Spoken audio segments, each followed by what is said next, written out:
गणेश पुराण के अनुसार गणेश जी के जन्म और उनके हाथी के सर की कथा कुछ इस प्रकार है। देवी पार्वती की दो सखियां थी, जया और विजया। दोनों अत्यंत सदाचारिणी और विवेकमयी थी और देवी पार्वती उनका बहुत आदर करती थी।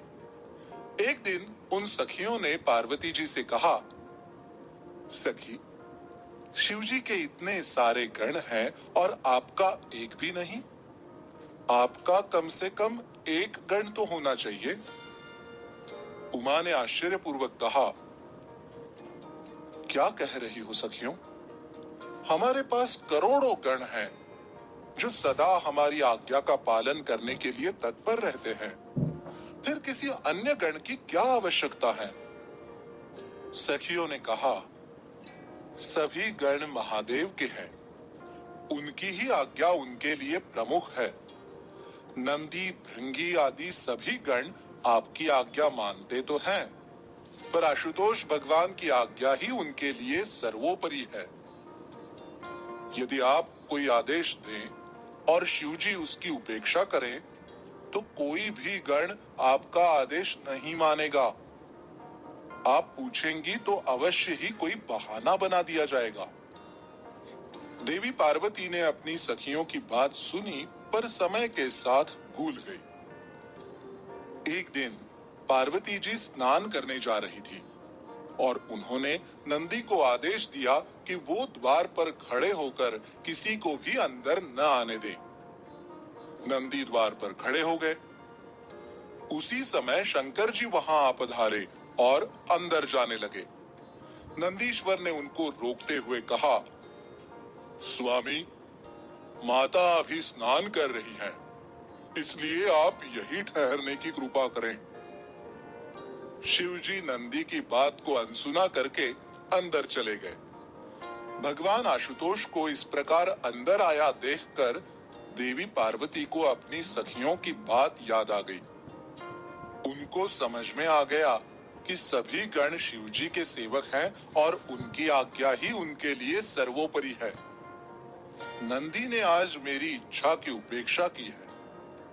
यदि मेरा कोई गण होता तो उसके लिए मेरी इच्छा सर्वोपरि होती। ऐसा सोचकर महादेव के जाने के बाद देवी पार्वती ने अपनी पवित्र देह की मैल को उतारकर उससे एक चेतन बालक की रचना कर डाली। वो बालक सभी गुणों से संपन्न, सभी दोषों से रहित, सुंदर अंग वाला, महाबली और पराक्रमी था।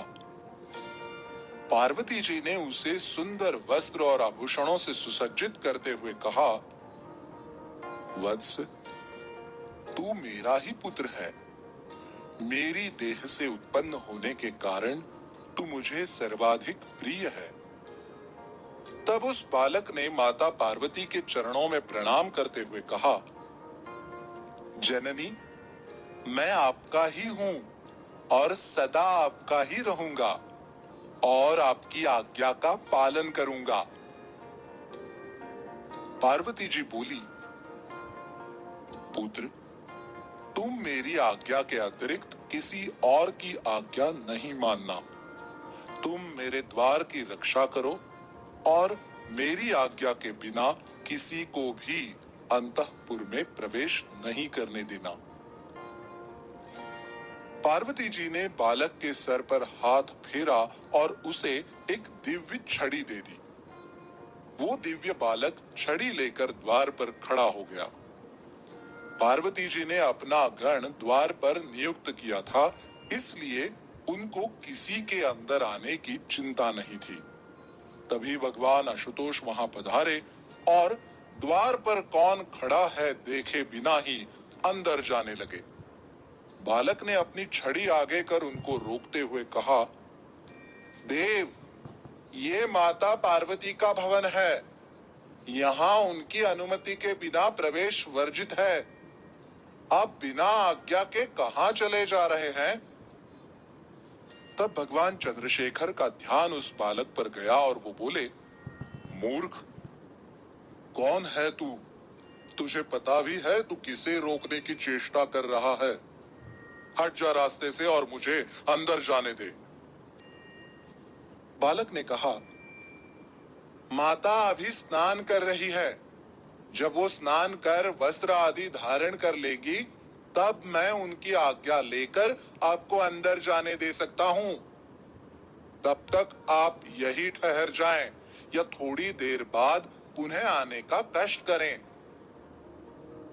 त्रिलोचन को यह व्यवधान अच्छा नहीं लगा और वो बोले, अरे तू जानता नहीं, मैं पार्वती का पति, तीनों लोकों का स्वामी साक्षात शिव हूं। अतएव तू मेरे मार्ग से हटकर मुझे जाने दे। बालक ने मार्ग पूर्ण रूप से रोकते हुए कहा, आप कोई भी हो, जब तक माता की आज्ञा नहीं होगी, मैं आपको अंदर नहीं जाने दूंगा। शिवजी अपना क्रोध दबाकर सोचने लगे, पता नहीं कौन है ये बालक जो मेरे मार्ग को रोकने का साहस कर रहा है। शिवजी वहां से चले गए और अपने गणों को भेजकर बालक के विषय में पता करने को कहा। शिवगणों ने पार्वती पुत्र के पास आकर कहा, तुम देखने में बड़े सुंदर और कोमल शरीर वाले बालक लगते हो। बड़ों की बात मानो और यहाँ से चले जाओ। पार्वती नंदन ने शिवगणों को देखकर कहा, कौन हो तुम लोग? क्यों मुझे अकारण छेड़ रहे हो? अधिकारी पुरुषों की आज्ञा मानने में ही सेवक का कल्याण है। इसलिए मेरी बात मानो और यहाँ से चले जाओ। बालक की बात सुनकर शिवगणों को हंसी आई।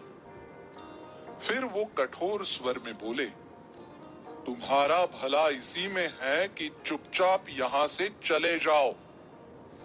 पार्वती पति भगवान शंकर की यही आज्ञा है। बालक ने उत्तर दिया, मैं माता पार्वती का पुत्र हूं और उन्होंने ही मुझे यहाँ नियुक्त किया है। तुम अपने स्वामी की बात मानकर मुझे यहाँ से हटाना चाहते हो और मैं अपनी माता की आज्ञा मानकर उन्हें अंदर नहीं जाने दे सकता। तुम्हारे स्वामी चाहें तो यहाँ खड़े रह सकते हैं, पर अंदर नहीं जा सकते। शिवगण समझ गए कि ये महाशक्ति का अत्यंत शक्तिमान पुत्र है। ये अपने स्थान से विचलित नहीं हो सकता। उन्होंने शिवजी के पास जाकर उनको सारी बात बता दी। शिवजी कुपित होकर बोले, तुम सब इतने शक्तिशाली शिवगण एक दुराग्रही बालक को अपने स्थान से नहीं हटा सके। जाओ, अपने बल का प्रयोग करो और आवश्यकता पड़े तो उससे युद्ध करो और उसे यहाँ से हटाओ। शिवगणों ने वापस जाकर बालक को हटने के लिए कहा और उसको मारने की धमकी तक दी, पर वो बालक टस से मस नहीं हुआ। अंततः शिवगण उस बालक पर प्रहार करने लगे और वो बालक भी अपनी छड़ी से उनके प्रहारों का उत्तर देने लगा। एक और अनेक शिवगण और दूसरी ओर पार्वती नंदन, दोनों के बीच भीषण युद्ध होने लगा। बालक के प्रहारों से शिवगण व्याकुल होने लगे और इधर उधर भागने लगे। इस प्रलयंकारी युद्ध के चलते सभी देवगण और देवर्षि नारद भी वहां आ पहुंचे।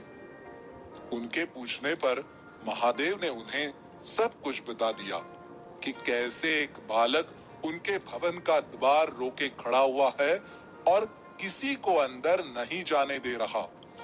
बल प्रयोग करने पर उसने शिवगणों की दुर्दशा कर दी है। शिवजी के आदेश पर देवगण भी उस बालक को हटाने में लग गए, पर बालक की छड़ी के सामने उनके सभी दैवी अस्त्र निष्फल हो गए।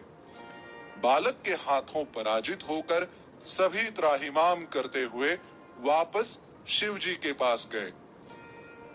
उनकी ऐसी दुर्दशा देखकर शिवजी को अत्यंत क्रोध आया और वो स्वयं उस बालक की ओर चल पड़े। समस्त देवता और शिवगण भी उनके पीछे चल पड़े। शिवजी और बालक के बीच भीषण युद्ध हुआ और सभी देवता बालक के अद्भुत पराक्रम को देख मंत्रमुग्ध हो चुके थे।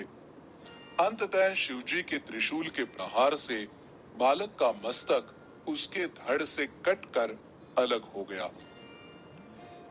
जैसे ही देवी पार्वती को पता चला कि उनके ही प्राणनाथ ने उनके पुत्र का वध कर दिया है, उनका रूप रौद्र हो गया और उनके अंदर से हजारों महाशक्तियां उत्पन्न हुई। देवी उमा ने उन महाशक्तियों को वहां उपस्थित सभी देवता और शिवगणों को दंडित करने का आदेश दिया। महाशक्तियों के प्रहार से सर्वत्र हाहाकार मच गया, मानो प्रलय आ गई हो। इस प्रलय से बचने के लिए सभी देवताओं ने देवी की स्तुति करने की सोची और नारद मुनि के प्रतिनिधित्व में देवी की उपासना की। इस प्रकार देवी का क्रोध धीरे धीरे शांत होने लगा। देवी ने कहा, मेरे अकेले पुत्र को तुम सब ने मिलकर मार दिया। अगर मेरा पुत्र जीवित हो जाए तो ये प्रलय रुक सकता है। सभी ने जाकर शिवजी को उमा की इच्छा बता दी। शिवजी ने सभी देवताओं को आदेश दिया, तुम सभी उत्तर दिशा में जाओ और जो भी पहला जीव दिखे उसका सर लेकर यहां आ जाओ। देवताओं को उत्तर दिशा में सर्वप्रथम एक हाथी दिखा और वो उसका सर लेकर आ गए। महादेव की आज्ञा अनुसार उन्होंने हाथी का सर उस बालक के धड़ पर रख दिया। शिवजी की अनुमति से सभी देवताओं ने वेद मंत्रों का उच्चारण कर शिवजी के तेज से जल को अभिमंत्रित कर बालक को अभिसिंचित किया। जल का स्पर्श करते ही बालक में चेतना लौटने लगी और थोड़ी ही देर में वो ऐसे उठ बैठे मानो निद्रा से उठे हों। बालक गणेश के पुनर्जीवित होने का समाचार मिलते ही पार्वती जी का क्रोध शांत हुआ और उन्होंने हर्ष के साथ बालक को हृदय से लगा लिया। सभी देवताओं ने बालक गणेश को आशीर्वाद दिए और महादेव ने उनको सभी गणों का अध्यक्ष नियुक्त कर गणपति बना दिया। भाद्रपद मास की चतुर्थी को चंद्रोदय के समय जन्म लेने के कारण वो तिथि पवित्र हो गई। प्रतिवर्ष पूरे देश में भाद्रपद शुक्ल चतुर्थी को गणेश चतुर्थी के रूप में मनाया जाता है।